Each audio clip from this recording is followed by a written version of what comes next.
What's up? What's going on? How y'all doing? How y'all feeling? Let's get down to the situation. Please like, comment, subscribe, share the video, y'all. So let's get into it. Let's talk about Ayesha Curry. She has some things to say and she don't appreciate red table talk, child. And also, let's get to Ari Lennox. She basically went online and she went off a while back on Oprah and Gayle, and baby, she is copping, please. And then let's move to Ja Morant. He's out here selling out and a whole lot's going on in his situation. We're going to touch base on all of that and a little bit more. Let's get into it. A thing that really bothers me and like honestly has given me a sense of a little bit of an insecurity is the fact that yeah, like there are all these women like throwing themselves, but me, like the past 10 years, like I don't have any of that. Like I have zero, this sounds weird, but like male attention. A thing that really So you guys just listened to Ayesha Curry do an interview with Jada Pinkett Smith on Red Table Talk, and basically that's what we heard her say, that she hasn't had attention in 10 years from any male, and it really bothers her because her husband's getting all this attention, child. Okay, but she turns around, Ayesha Curry, and say in a recent interview that that's not the case and that is not true, and she said basically she did not say it like that. She said it wasn't in the contents at all. She said they made her look crazy. She said they edited that show in a way to make her sound crazy. And she said it wasn't even in the same context when she was basically saying that she hasn't received any male attention. And she said it was so weird how they did that. And she said, you know, it was a misunderstanding. It was misinterpreted what she said. And that's not what she meant. But they edited it in a way to make her look crazy. So basically she's blaming Red Table Talk, saying that y'all made her look crazy, but the show is canceled, girl. Did you talk to Jada and tell her how you really felt about the whole situation? There's a whole lot going on, baby. But this is a time when it comes to Ayesha Curry where she was going through a lot on social media, and people just really wasn't feeling the things that she was saying. People were saying that she's too insecure or she's so jealous of her husband. And then, you know, basically she was saying she was trying to find her own identity, and the things that she was saying was basically, you know, kind of affecting the fans of her husband, and people was coming at her. And then she had these insecurity issues, and people fed in and just doubled down on her insecurities and just went after her because of some of the things that she will say. Sometimes, you know, she was speaking a way where it seems like there's nothing upstairs, or she felt really entitled, and it didn't feel like she was in love with her husband. It feels like she was competing with him, and, you know, he was really supporting her in each and every way. But in any event, people took to her and basically said, your husband better not lose this when this, you're doing that. And, you know, Steph Curry always stays supporting her no matter what, you know. But it looks like she's in a better place today, and she ain't as insecure as she used to be, because there's a whole lot being, you know, a champion, you know, wife. You know, Steph Curry is, you know, he's big potatoes, you know, he's big meat, he's big steak. Okay. And so there's a whole lot going on, but she's calling out Jada. Okay. I was like, Lord have mercy.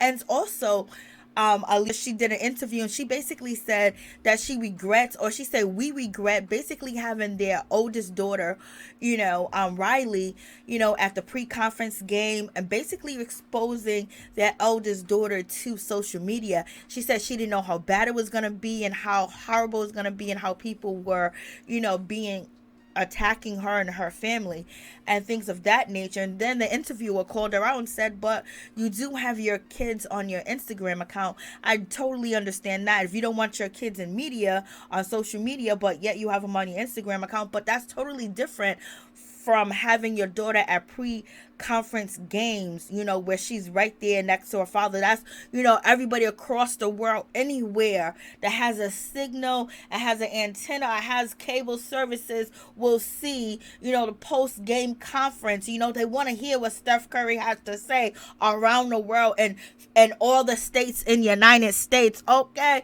so in any event, it seems like she's in a better spot, and she's not, you know, really worried about what people are saying, because before she could not let it go. She changed her look. She tried to change her personality, and people just didn't care. They was just still rude. So it's better to be who you are than someone you ain't.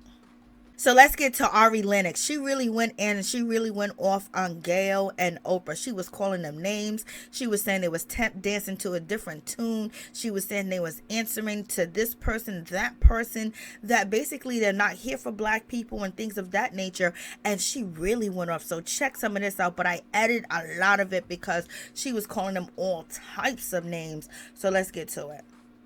Up. Fuck Gayle and fuck Oprah. Y'all are some self-hating pieces of this. If I had never seen a coon more coon than goddamn Kale and Okra. I'm over y'all. I'm over y'all. I don't care how much accomplished. You're tearing down the legacies of so many phenomenal, beautiful black men, and I don't have time for it.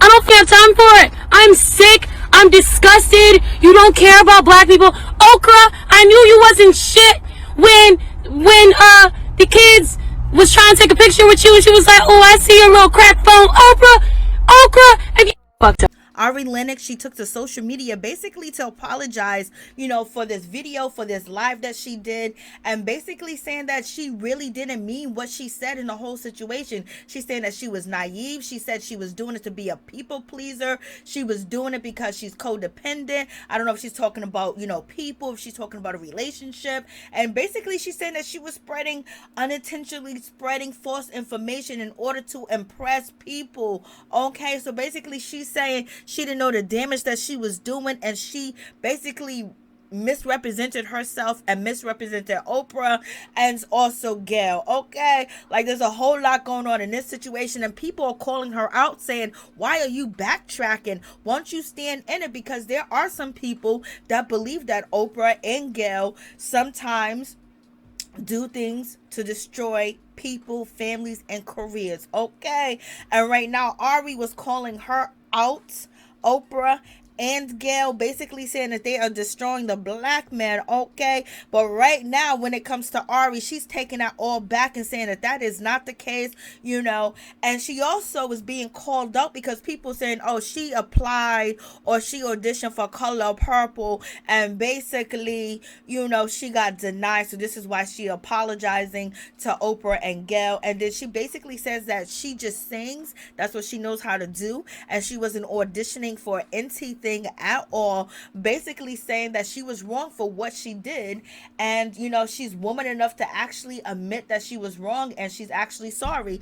And she said she's not doing it to please people around her. She's not doing it to please self-righteous idiots, people that are the true misogynistic people that degrade black women and their imperfection. So she's saying all these different things. Maybe she's feeling different about how everything looks, because is it a good look? No, it's not a good look for you to be coming after Gayle, for you to be coming after Oprah, especially if you're not going to articulate yourself in a way, especially if you're not going to show facts, especially if you don't have the people that you are standing up for not supporting you, and people that really don't have your back. So it just looks like she's on a tyrant, she's going off, and it's not a good look. It don't look good for her, whether she was telling the truth, whether she was lying, whether she didn't understand what she was doing, or whether she knew what she was doing, and whether she regrets it now. It just doesn't look good for her as an artist. Her brand is a way to communicate, it's a way to express yourself without burning bridges. And also people that are connected to Gayle and Oprah, they see this live, they see her say these things, they don't want to be connected to her because they don't want to feel no wrath, and they don't want people to think that they're choosing sides. And also Ari Lennox is building her career. She says she's happy with where she's at. She's not trying to be a major superstar, but I know she wants more. But at the same time, she's having growing pains. She's growing. She feels that what she did and what she said was wrong, and she's apologizing for it, and people just really ain't feeling her for the apology, and people ain't feeling her for going after Oprah and Gayle. Oprah and Gayle, they ain't perfect, just like none of us is perfect. We come with some good, we come with some bad. You just gotta outweigh how good does the good that they do outweigh the bad, or does the bad that they do, outweigh the good that they do? Point blank, period. But in any event, so she is basically on social media, just trying to tell people, calm down, stop being so evil. But if she's calling out Oprah for destroying and Gayle for destroying black families, her coming after Oprah, her coming after Gayle, calling them names, calling them, what she called them, tap dancing Uncle Toms and all this other stuff. You're tearing down black in public, just like you're accusing them of tearing down black. Now you're tearing down black. So basically you have to do it in a better way. So you're accusing these women of doing this, but now you're tearing down women. So you're doing the same thing that you accused them of doing, So y'all tell me what y'all think. And also, I would like to say that when it comes to Ari Lennox, she rocks her real hair. You know what I'm saying? She don't always have to have on a face full of makeup. She lives like a regular girl lives. It's not like Barbie 7 days a week and 7 days for the gram. And then on top of that, she's still promoting health, because she eats well, but she really had a troubled childhood. So I believe a lot of things trigger her. I believe that she's been through a lot of things. So I went on one of her lives, about a year and a half ago, and baby, I was in tears of what she went through, what she continues to go through, what she went through as a child, what she went through dating. So, sometimes people that have this type of history of abuse and neglect and abandonment, sometimes they react to things totally different than the regular person will react that doesn't have all this, weighing in on them, and they never really got a chance to get it out, and they don't understand sometimes when they do go off, it's because they're triggered, and people around them can use that against them to basically make them be servient to them. So she might have a point when she's saying that she was trying to please people around her, because people will take advantage of your imperfections, and then you apologizing for going off because you was triggered, and then they use that as, well, listen to this, I want you to be a part of this, this is how you should think, and then you think you should be overly obligated, to agree or be pleasing to that person because they just saw or witnessed you go off, and you don't want to lose them, whether it's a relationship or whether it's friendship. But she gotta grow. She's growing, and right now part of growing is dealing with the backlash that she's facing each and every way, for apologizing, and then for coming after the girls, coming after the legends, okay, true legends, and also knowing that a lot of people that don't look like Oprah or Gayle ain't never opened their pocketbook to a black person. Okay. So let's talk about Ja Morant. There's a lot going on in his situation. He did get suspended the first time he brandished a weapon on Instagram, and then the second time a friend was recording, and then he pulled it out and it was on social media. So that was a whole bad situation. He wasn't on his Instagram live. He was like on private property, I believe. But in any event, if there's a phone and you got a tool on you, that tool should stay covered. If a phone is facing you, somebody's on the phone talking, because the last thing you need is for it to get out and now you're on a suspension again. He just recently came back from like some type of seminar or some type of anger management or some type of management behavior situation, and now I think he's back at home suspended. Okay. And people have been going in on him, people have been calling him out, people have been trashing him and dogging him, saying that he got an opportunity of a lifetime and he is messing it up. The one thing is for sure, it's not illegal to have a gun, you know what I mean, especially to have a gun on his property. The problem is he is signed to the NBA, so there's rules and regulations and protocols that need to go on, especially when he's getting all types of deals. If you go to Ja Instagram, there's so many people that is advertising on his Instagram that want him to be the face of this, want him to be the face of that. I mean, his career could just be dynamite. You don't want to put it in water before you even get where you need to go. $200 million, baby. Straighten up and get it right. Anytime there's a phone around, don't have no tool around. Who do you need to pull out the tool for? Why did he pull out the tool? But in any event, people are still messing with Ja. His sneakers hit, the app, And then in 20 minutes, all his sneakers, his new sneakers that he has, put out here on the streets is sold out. So, the NBA is like, we're going to have to do something to get him back in good graces, to get the people back to, what it means. But that tells you right there, the people are already supporting him. So, therefore, this is going to be maybe another easy transition for Ja to get back to playing and everything else, because money talks and bullcrap walks. When the people say, I'm with you, they buy your sneakers. That already let them know that you ain't the one to be played with. But Ja, don't mess it up before you even get there. There's a lot of things you gotta do.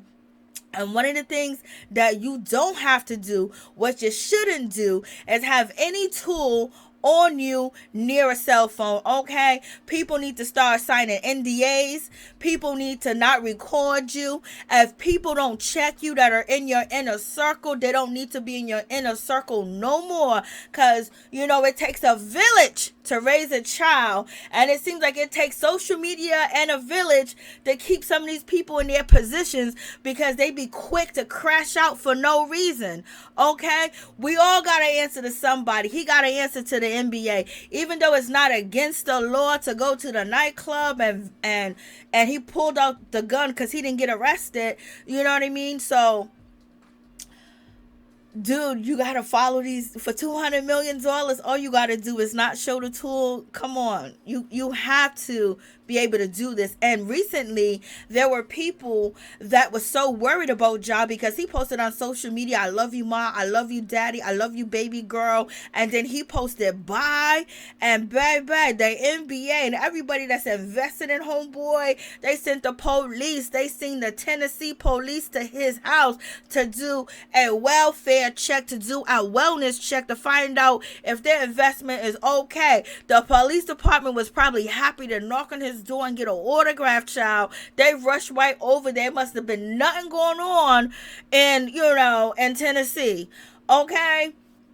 And so, the cops done came out to his house, baby, knocked on his door to make sure he was okay. He's a superstar. They can't lose him now. He's getting all these attention, and he's getting a lot of attention, baby. Just turn this round into a positive, because, you got a lot riding. There's a lot of kids watching you. There's a lot of kids following this man and everything. And, you don't get to the top of the mountain and slide off. You stay up there. Okay, so y'all tell me what y'all think about this whole situation. Yeah, there's a whole lot going on with this young man. So, but his sneakers and his people that mess with him, these sneakers are not for me. Maybe in a different color. Okay, if they come in a different color, maybe, but so he's doing his thing out here. He's doing his thing, and he just needs to just not carry. He just don't carry a water pistol. I don't think you can get in trouble for a water pistol, but just don't carry anything. You don't need to prove nothing to nobody. You're the $200 million man. You're gonna soon be at 500 million. You're gonna soon be at 100. You're gonna